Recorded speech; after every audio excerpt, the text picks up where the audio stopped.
Baik, terima kasih. Assalamualaikum warahmatullahi wabarakatuh. Waalaikumsalam warahmatullahi wabarakatuh. Yang saya hormati eh, Pak Dekan, Pak Dr. Teguh ya, kolega di ALMI ya, Akademi Ilmuwan Muda Indonesia. Ya, saya juga sekarang kurang aktif karena tugas-tugas, paling di grup. Kemudian juga para pembicara, alhamdulillah di sini ada Wakil Ketua Komisi 8, Ibu Hajah Diah Pitaloka. Kemudian juga Pak Fadlul, Pak Hasan Gaido, pebisnis yang juga nanti saya kira perspektifnya akan menarik, ya. Dan para peserta undangan yang berbahagia. Syukur alhamdulillah pada kesempatan pagi hari ini kita bisa bersilaturahim, dan izinkan pada kesempatan ini saya mewakili pemerintah ya, dan Panja yang mewakili pemerintah untuk menyampaikan beberapa hal terkait dengan kenaikan biaya penyelenggaraan ibadah haji yang didiskusikan pada kesempatan kali ini. Pertama saya ingin mengucapkan selamat ya bahwa kepada UI yang sudah menyelenggarakan acara ini, dan ini satu proses yang baik dalam memberikan pencerahan kepada publik dan kepada kita semua bagaimana sebetulnya konstruksi dari BPIH yang tentu tiap tahun akan kita jalani dan sudah puluhan tahun lah ya kita jalankan. Nah, tantangan kita ke depan adalah bagaimana kita semua stakeholders dalam penyelenggaraan haji ini bisa membangun satu desain pembiayaan haji yang berkeadilan dan berkelanjutan. Tentu ini satu PR besar buat kita semua, dan saya berharap juga kajian seperti ini bisa terus dilakukan untuk memberikan pencerahan kepada masyarakat ya, kepada kita semua apa sebetulnya dan bagaimana ke depannya kita mengelola perhajian dan sekaligus juga pendanaan. Ini saya bisa Prof. Sudah kita posisikan sebagai co-host, Prof. Bisa share screen. Bentar, kok ini yang muncul ini ya? Atau kalau perlu kami bantu juga bisa Prof dikirimkan ke kami. Oke, saya ini agak susah kalau sendiri ya. Baik, saya masuk dulu ke regulasi ya. Jadi sebetulnya apa basis kita menyusun ya anggaran untuk penyelenggaraan ibadah haji ini. Nah, Bapak Ibu sekalian, perlu kami sampaikan bahwa apa yang dilakukan oleh Kementerian Agama maupun DPR tentu saja berada dalam bingkai undang-undang ya. Kita tahu bahwa kita memiliki satu undang-undang nomor 8 tahun 2019 ya, terkait dengan penyelenggaraan ibadah haji, di mana di situ di bab 4 ya ada klausul tentang biaya penyelenggaraan ibadah haji ya. Di dalam pasal 4 ya, dalam undang-undang tersebut disampaikan bahwa BPIH biaya penyelenggaraan ibadah haji bersumber dari BPIH ya. BPIH itu ya orang publik umum ya, masyarakat awam belum banyak yang belum bisa membedakan antara BPIH dan BPIH yang memang secara singkatan agak mirip-mirip.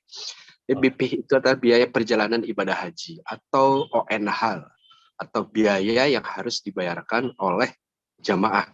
Ya. Jadi kalau BPIH itu adalah keseluruhan dari konstruksi atau bodi anggaran biaya penyelenggaraan haji, ya. Tapi kemudian BPIH itu adalah biaya yang harus dibayarkan oleh jamaah. Jadi BPIH itu bersumber dari BPIH, ya. Kemudian dari anggaran pendapatan dan belanja negara, ya. Kemudian dari nilai manfaat, dari dana efisiensi, dan atau sumber lain yang sah berdasarkan ketentuan peraturan perundang-undangan. Nah, lantas apa saja yang dibiayai ya, dalam BPIH itu?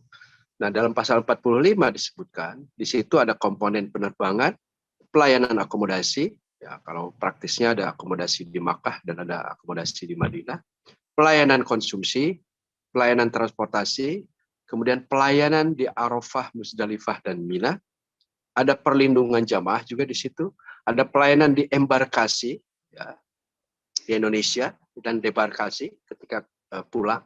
Pelayanan imigrasi, premi asuransi dan perlindungan lainnya, dokumen perjalanan, biaya hidup, pembinaan jamaah haji di tanah air dan di Arab Saudi. Jadi ada banyak komponen yang dibiayai dari BPIH ini, ya termasuk berikutnya adalah pelayanan umum di dalam negeri dan di Arab Saudi dan pengelolaan BPIH, ya pengelolaan dana BPIH. Jadi itu semuanya dibebankan di dalam BPIH ini. Memang sampai saat ini belum ada satu norma, satu katakanlah pemahaman bersama ya, dan juga satu aturan yang menyebutkan dari BPIH ini sebetulnya biaya mana saja yang wajib dan mandatori dilunasi oleh jamaah. Katakanlah dari item-item tadi nih, ada banyak item tadi ya, 1, 2, 3, 4, 5, 6, 7, 8, 9, 10, 11, 12, 13, 14. Dari 15 item itu kan masuk BPIH ya. Nah, kita belum ada aturan, sebetulnya normanya itu untuk BP-nya itu berapa. Nah, ini juga penting untuk diketahui bersama. Atau biaya apa saja yang harus dipenuhi melalui BP oleh jamaah, dan biaya apa saja yang harus dan dapat didukung melalui nilai manfaat ataupun dana efisiensi. Nah, ini juga menurut kami adalah PR ke depan. Kami dengan Komisi 8 tentu saja terus berproses untuk menyusun satu pembiayaan yang berkeadilan ya, dan berkelanjutan dengan membahas aspek-aspek yang lebih detail ke depannya. Nah, karena itulah kemudian kita melihat bahwa pembiayaan haji ini menjadi lebih fleksibel ya, di satu sisi, tapi di sisi yang lain ketika kita melihat ada perkembangan-perkembangan terbaru, termasuk juga kondisi keuangan di BPKH ataupun kondisi apa yang terjadi di Saudi, maka tentu saja ya, berapapun yang kita ajukan pasti akan mengundang reaksi dalam pengertian ada respons, setuju, tidak setuju, dan lain sebagainya. Itu poin pertama. Ya, poin kedua adalah kita melihat bahwa pembiayaan haji itu sangat dinamis, ya, sangat dinamis baik di Indonesia maupun dan terutama di Saudi Arabia. Kita tahu bahwa ya secara ekonomi kondisi dunia itu juga berubah-ubah, tidak selalu stabil, dan juga banyak kondisi-kondisi lain, termasuk perubahan-perubahan dan transformasi yang terjadi di Saudi Arabia. Ibu dan Bapak sekalian yang saya hormati, para peserta diskusi yang berbahagia, ada satu isu yang menarik sebetulnya untuk kita lihat, bagaimana Saudi Arabia bertransformasi. Dulu kita, ya jamaah haji kita itu dilayani oleh syekh-syekh di Makkah. Mereka para ulama ataupun para tokoh di sana melayani jamaah di berbagai dunia, ya, termasuk juga dari Indonesia. Sifatnya individu, orang-orang atau para jamaah itu membawa perbekalan dari mana-mana di tempatnya masing-masing, kemudian diserahkan kepada syekh-syekh itu, mungkin juga ada yang menyerahkan uang dan lain sebagainya, tapi selama mereka di sana dijamin oleh syekh itu disediakan makan dan lain sebagainya. Nah, itu individual sifatnya. Tapi kemudian itu menjadi terlembaga, ya. Kemudian menjadi apa yang disebut dengan muassasah, ya, atau semacam foundation, ya, semacam lembaga yang ya, secara khusus mereka itu tugasnya adalah melayani jamaah. Ya, jadi dari individu, personal, kemudian menjadi lembaga, dan itu juga sudah berjalan berpuluh tahun. Nah, kemudian mulai tahun ini apa yang disebut muassasah itu sudah bertransformasi lagi ya dengan kebijakan kerajaan Saudi saat ini menjadi sebuah lembaga yang merupakan holding company atau perusahaan-perusahaan. Jadi syarikah. Jadi ada dari individu, dari foundation, kemudian menjadi company. Nah, transformasi ini juga menarik kita cermati bahwa hubungan kita dengan Saudi dalam penyelenggaraan ibadah haji saat ini juga sudah dalam posisi kita berhadapan dengan lembaga-lembaga bisnis, kan kira-kira seperti itu. Nah, inilah kaitannya dengan apa yang kemarin juga sempat ramai di media, Bapak Ibu sekalian, sebelum saya masuk ke konstruksi biaya ya. Bagaimana bisa katanya pelayanan hajinya di sana turun, ya, kemudian kita menawarkan atau mengusulkan biaya yang lebih tinggi. Perlu kami sampaikan bahwa dalam berita pun kalau kita baca ya, yang pertama menyebut, saya kira ada salah satu media lah yang saya sebutkan di sini, itu kalau kita baca di dalam beritanya sampai tuntas, itu jelas bahwa Saudi ya menurunkan 30% biaya layanan haji ya untuk jamaah domestik. Jadi layanan haji untuk jamaah domestik tanpa menyebutkan apa saja yang diturunkan itu. Tapi itu landasannya adalah peristiwa tahun lalu, ya, di mana tahun 2022 di masa pandemi ada ya kurang dari 50% jamaah dari seluruh dunia atau sekitar 1 juta orang yang ditargetkan oleh pemerintah Saudi Arab dari biasanya 2,5 juta lebih, 1 juta orang dipersilahkan untuk mengikuti haji pada tahun 2022 setelah tahun 2020 dan tahun 2021 itu tidak bisa menjalankan haji. Gitu kan. Nah, kalau kita lihat Indonesia terakhir menjalankan haji itu tahun 2019. Ya. Tahun 2020 itu tidak haji. Ya, berarti sebetulnya biayanya harusnya juga ikut menyesuaikan.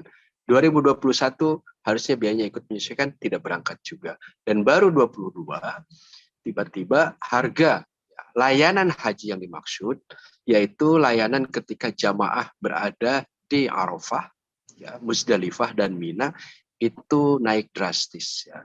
Dari biasanya kurang lebih 1.500 real ya dalam bertahun-tahun ke belakang menjadi 5.656 ya, 87. Artinya dulu hanya sekitar 5 juta ya more or less.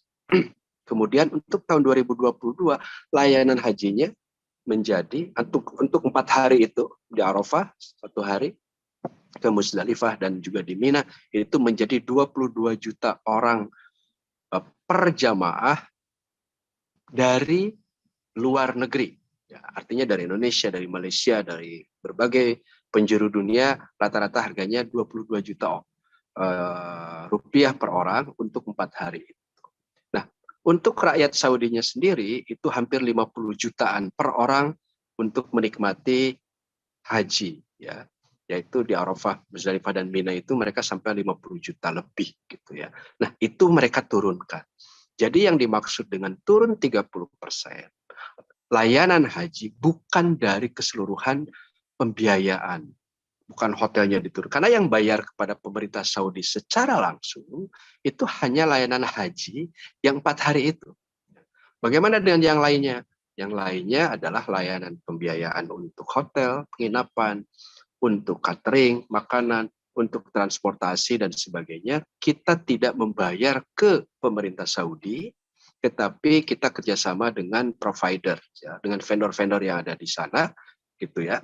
Dan kita bernegosiasi secara langsung. Kecuali masalah pajaknya yang masuk ke dalam pemerintah. Nah, ini juga penting diketahui oleh masyarakat umum bahwa layanan haji itu terdiri dari berbagai aspek gitu ya. Dan saat ini kita masuk kepada situasi yang normal setelah COVID-19 ya, menginterupsi pelaksanaan haji selama 2 kali dan kemarin juga baru separuh. Nah, saat ini kita masuk kepada pembiayaan yang normal dan pelaksanaan yang normal dengan kuota 221.000 orang dari Indonesia sebagai delegasi terbesar di dunia. Nah, Bapak Ibu sekalian, bagaimana dengan pembiayaan itu?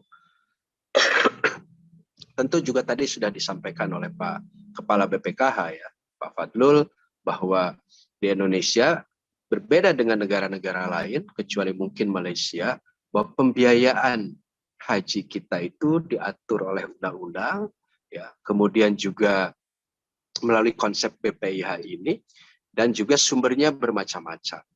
Jadi kalau negara lain, begitu ada harga haji yang sudah ditetapkan, sudah dihitung, harganya sekian, mereka langsung sampaikan kepada masyarakatnya, first come first serve gitu ya. Siapa yang daftar duluan, mereka yang dilayani. Seperti zaman kita dulu lah, seperti zaman kita dulu. Tetapi untuk Indonesia, kita sudah memiliki antrian jamaah. Dan itu banyaknya 5,3 juta orang. Gitu ya. Dan mereka berada dalam antrian yang lain, tidak bisa naik ya, secara tiba-tiba, tidak bisa dipindahkan maju lebih awal, tidak bisa. Dan kita ada dua tipe. Satu tipe untuk jamaah reguler yang antri panjang itu, dan kemudian ada jamaah haji khusus yang di bawah perusahaan, jadi under company. Jadi di dalam MOU, atau ya, Memorandum of Understanding kita itu dengan Kerajaan Saudi itu disebutkan, Anda dapat 221.000 orang untuk misalnya 203.000 orang menjadi jamaah haji reguler yang dilayani oleh delegasi atau misi haji negara, ya, misi haji Indonesia. Ya. Kemudian ada juga yang under company yang disebut dengan haji khusus. Nah, ini ada yang berbeda. Tentu haji khusus di sini dulu disebutnya ONH plus ya. Dulu juga langsung, tapi sekarang antrian juga ya. 5, 6, 7 tahun ya haji khusus. Haji reguler itu tergantung provinsinya, antri juga. Nah, Bapak Ibu sekalian, ini kira-kira gambaran umumnya bagaimana sebetulnya jamaah haji di Indonesia itu harus dilayani dalam konteks Kemenag, yaitu haji reguler. Nah, mengenai pembiayaan, tentu kita juga berkaca kepada pembiayaan-pembiayaan sebelumnya, gitu ya. Jadi kami menyusun satu anggaran tidak lepas juga dari pembiayaan-pembiayaan sebelumnya. Kami koreksi, kami perbaiki mana-mana yang bisa disesuaikan, mana-mana yang mungkin bisa turun, dan mana-mana yang indikasinya ternyata ada kenaikan. Dari mulai biaya akomodasi hotel. Situasi hotel saat ini ya di Saudi sendiri belum 100%, khususnya di Makkah dan Madinah ya, belum 100%. Di Madinah itu sangat terbatas gitu ya. Meskipun banyak hotel-hotel baru berdiri ya, ada yang sudah selesai dan banyak yang belum selesai. Di Makkah pun demikian ya. Hotel-hotel juga banyak yang kemarin dalam 2 tahun banyak yang mati ya, tidak beroperasi, dan sekarang baru beroperasi. Di saat yang sama, jamaah dari seluruh dunia juga sedang antusias. Nah, mereka jamaah sendiri, delegasi haji sedang berlomba-lomba untuk bisa menggunakan fasilitas di sana, ya hotelnya, ya dapurnya, ya maupun transportasi lokalnya untuk ke depan melakukan kontrak, gitu ya. Tapi juga yang tidak boleh kita abaikan adalah bagaimana sebetulnya dalam kondisi seperti itu biaya-biaya mungkin naik, gitu ya. Nah, untuk hotel-hotel tertentu kami sudah mendapatkan informasi kenaikannya tinggi sekali, tetapi untuk yang biasa kita gunakan, ini kita masih bernegosiasi dengan menggunakan anggaran yang lama. Nah, dalam konteks ini saya kira Bapak Ibu bisa melihat bahwa struktur anggaran yang diajukan oleh Kementerian Agama kemarin itu tidak jauh berbeda dengan tahun 2022.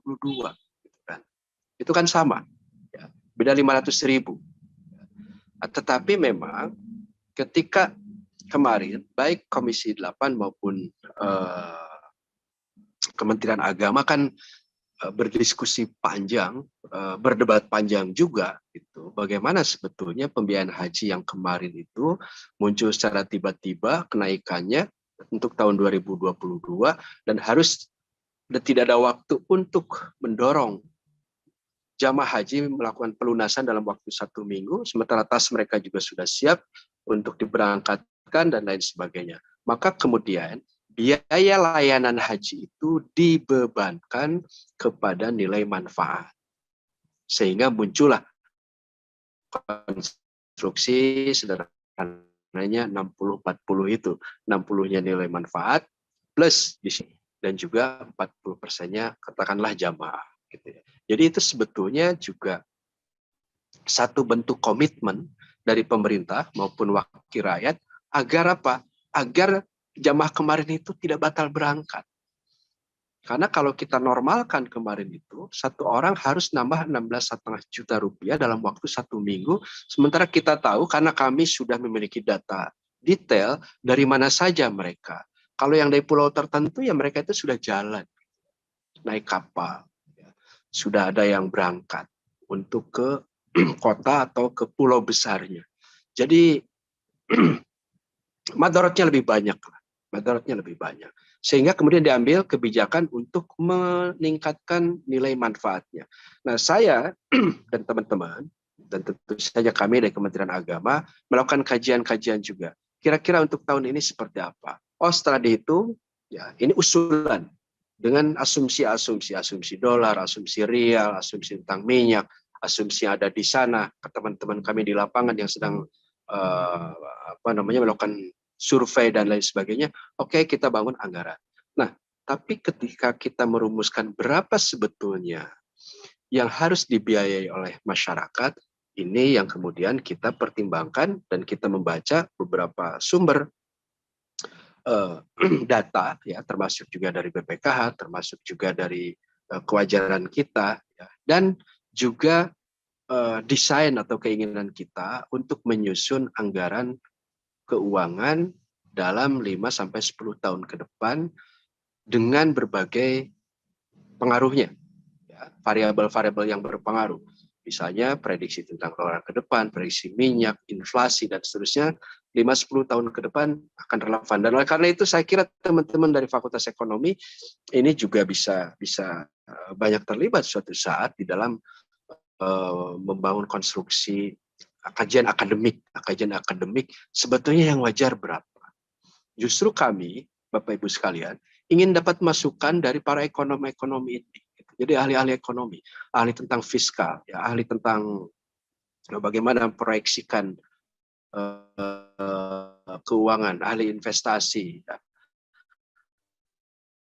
strategi investasi juga memiliki basis yang kuat. Nah, berapa idealnya? Kenapa ya seperti ini pendanaannya? Berdasarkan data ya yang kami miliki, bahwa haji ini kan sudah lama ya, dan penggunaan nilai manfaat ini juga sudah cukup lama.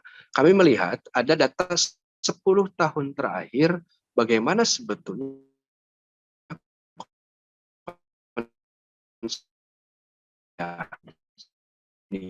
dari tahun 2010, ada keinginan dari Kementerian Agama untuk menjaga keberlanjutan dana haji. Sebetulnya fokus kita bukan keberlanjutan dananya saja, keberlangsungan pembiayaan haji bagi jamaah kita, kira-kira mana yang ideal. Dan ternyata Bapak Ibu sekalian, kita itu sejak 2010, 2011 dan 12 pernah di bawah 30%. Gitu ya. Jadi sampai 25% penggunaan nilai manfaatnya. Nah, tahun 2013, ya, 2014 baru masuk ke 30 atau 35% ya nilai manfaatnya. Menurut kami dalam diskusi yang berkembang pada saat itu, wah ini adalah bodi anggaran dan porsi yang cukup ideal. Bisakah kita masuk ke sana? Sehingga nanti ke depannya, baik dalam 2, 3, 4, 5, 10 tahun ke depan itu, kita sudah bisa punya basis filosofis maupun format bagaimana sebetulnya biaya. Karena untuk prosentase itu tidak diatur, Pak. Prosentase itu tidak diatur. Jadi prosentase BPIH dan nilai manfaat itu tidak diatur atau belum diatur secara detail, ya. Artinya fleksibel. Jadi fleksibelnya dalam 10 tahun terakhir itu fleksibel naik, gitu ya. Itu bagus bagi jamaah bila memang keuangan kita itu sangat kuat, gitu. Bila keuangan kita sangat kuat. Tetapi yang namanya bisnis, saya kira sudah ada logika investasinya. Berapa persen sih maksimal investasi di keuangan, investasi kombinasi keuangan dan sektor real dan lain sebagainya, itu sudah ada konstruksinya berapa persen. Nah, inilah yang menjadi rambu-rambu kita. Saya kira seperti itu. Nah, kami menginginkan 5-10 tahun itu juga ada bangunan sebagaimana kami punya data sampai 10 tahun yang lalu gitu ya. Idealnya berapa? Ya. Kalau kemarin itu 60-40%, 60-nya nilai jamaah, 40%-nya nilai manfaat dan 40%-nya itu jamaah. Nah kira-kira ke depan mau kita bangun seperti apa? Gitu ya. Nah ini saya kira menjadi landasan kita ya pada diskusi-diskusi sebelumnya, sehingga kami mengusulkan kepada Komisi 8 DPR RI bahwa ini ajuan kami dan ini adalah bentuknya yang paling ideal. Dan kami ingin mendiskusikan itu kira-kira titik moderatnya akan berada di mana. Ya. Titik moderatnya akan di mana. Orang, maaf ya, saya kira wajar, tapi kira-kira begini, publik mempertanyakan, ini kemahalan. Betul ya? Akademisi mempertanyakan, ini kemahalan. Kemudian juga ya publik, wah ini berat sekali. Kemudian stakeholders yang lain, oh ini mahal sekali. Nah, pertanyaan kita adalah apa yang proporsional? Nah, mari diusulkan. Gitu. Kalau 70-30 saat ini, yuk diusulkan dengan argumen yang kuat, dengan pertimbangan yang matang, dengan kondisi masyarakat yang ada, dengan kondisi ekonomi yang ada, dengan kondisi BPKH, keuangan BPKH, dan kondisi dunia di luar dan lain-lain, para ahli ini di Fakultas Ekonomi dan teman-teman yang lain ikut mengusulkan. Oke, kalau begitu konstruksinya berapa? Dari Kementerian Agama sudah mengusulkan seperti itu. Mungkin ya 1-2 aspek bisa ditekan biayanya. Tapi saya kira nanti akan kita lihat realnya setelah karena gini, penetapan haji itu kan tidak diwang-wang ya bahasa Jermannya ya. Tidak sekedar di sekian enggak. Termasuk turunnya juga enggak di wang-wang gitu. Apa wang-wang itu teh dia Pitaloka itu yang tahu ya. Tapi kemudian kita cek ke lapangan. Hotel di sana bagaimana gitu ya. Insya Allah kami akan melakukan pengecekan langsung ya, karena DPR juga nggak berani untuk menentukan pembiayaan itu secara langsung gitu ya.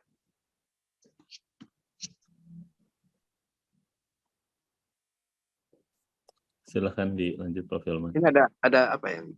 Ini ada yang screen share. Screen. Ya, diabaikan saja, Prof. Oh, ya. Saya juga nggak tahu. Ya. Tolong bantu ya, Mas. Ya, terima kasih. DPR juga tidak akan berani menentukan turun jadi sekian ya, jadi sekian. Enggak.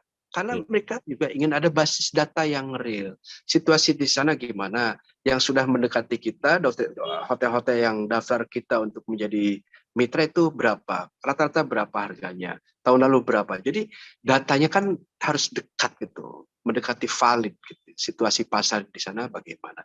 Situasi barang-barang, pengadaan barang-barang di sana seperti apa ya untuk konsumsi jamaah misalnya.